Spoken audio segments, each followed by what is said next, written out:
اور میرے قدم پیچھے نہیں ہٹے۔ خچر ایسا ہے کہ اس کے اوپر سوار ہو کر اگر تفریح کی جائے تو انسان کی تفریح کا لطف دوبالا ہو جاتا ہے۔ یہ خاص الخاص 3 تحفے ہیں، یہ آپ اس سال اپنے ساتھ لے جائیں۔ آئندہ سال جب آپ تشریف لائیں تو ایک اور اہم ترین راز ہے جو انبیاء کے صحیفوں میں ہے اور میرے سینے میں محفوظ ہے۔ میں وہ آپ تک پہنچاؤں گا تاکہ آپ پھر اپنے خاندان والوں کو یہ راز بتائیں۔ اپنے پوتے کی حد سے زیادہ حفاظت کریں۔ آئندہ سال مجھ سے ضرور ملاقات کریں اور میرا یہ عقیدہ سنتے جائیں کہ میں آپ کے پوتے کی نبوت پر ایمان لا چکا ہوں اور اگر زندہ رہا تو تلوار نکال کر ان کی مدد کروں گا۔ حضرت عبد المطلب کو خدا حافظ کہا۔ حضرت عبد المطلب انتہائی خوشی کے عالم میں واپس آ رہے ہیں۔ مکہ کے قریب پہنچتے ہیں۔ ایک مرتبہ مکہ والوں کو پتہ چلا کہ ہمارے سردار حاکم یمن سے بات چیت کر کے آ رہے ہیں۔ سارا مکہ استقبال کے لیے نکلا۔ پیغمبر اسلام ساتھ ہیں، مگر راستے میں ایک جگہ پتھر پر بیٹھ گئے اور مکے والے آگے بڑھ گئے۔ جیسے ہی یہ استقبالیہ ہجوم حضرت عبد المطلب کے پاس پہنچا تو حضرت عبد المطلب نے کسی کو نہیں دیکھا۔ پہلا سوال کیا کہ میرا پوتا کہاں ہے؟ اب لوگ ایک دوسرے کو دیکھ رہے ہیں۔ پتہ چلا کہ وہ تو راستے میں ایک جگہ آرام کے لیے بیٹھ گئے تھے۔ ہم آگے نکل آئے۔ جناب عبد المطلب نے کہا کہ میں کسی سے ملاقات نہیں کروں گا جب تک کہ اپنے عبداللہ کی نشانی کی زیارت نہ کر لوں۔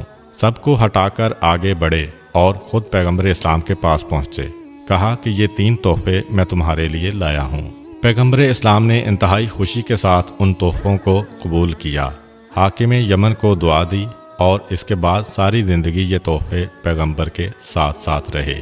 یہ پیغمبر اسلام کی عمر کے 7ویں سال کا واقعہ ہے۔ 1 سال گزرا، پیغمبر اسلام 8 سال کے ہو گئے۔ اسی دوران مکہ میں قحط پڑا اور ایسا قحط کہ لوگ دانے دانے کو محتاج ہوتے جا رہے تھے۔ حضرت ہاشم کی ایک پوتی تھی، یعنی پیغمبر اسلام کی رشتے کی پھوپھی۔ انہوں نے ایک مرتبہ خواب میں یہ دیکھا کہ جب تک تم عبداللہ کے یتیم کے ذریعے سے دعا نہیں مانگو گے اس وقت تک مکہ والوں کی پریشانی دور نہیں ہو سکتی۔ خاندان بنو ہاشم کے لیے تو یہ کوئی مسئلہ ہی نہ تھا۔ اگلے دن یہ خواب جب مکہ میں پھیلا تو سب تیار ہو گئے۔ پیغمبر اسلام کو آگے آگے لے کر چلے اور مکہ کے باہر جا کر پیغمبر نے دعا مانگی۔ بارش تو ہوئی مگر ابو جہل وغیرہ جو پہلے ہی سے حسد کے مارے تڑپے جا رہے تھے کہ سارے اعزازات اس خاندان کو مل رہے ہیں، ایک مرتبہ ان کے حسد میں اور اضافہ ہوتا چلا گیا۔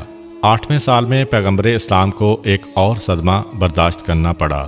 8 سال اور 8 مہینے پیغمبر اسلام کی عمر ہے۔ وہ وقت قریب آ رہا ہے کہ حضرت عبد المطلب کو یمن سے آئے ہوئے 1 سال ہو جائے گا۔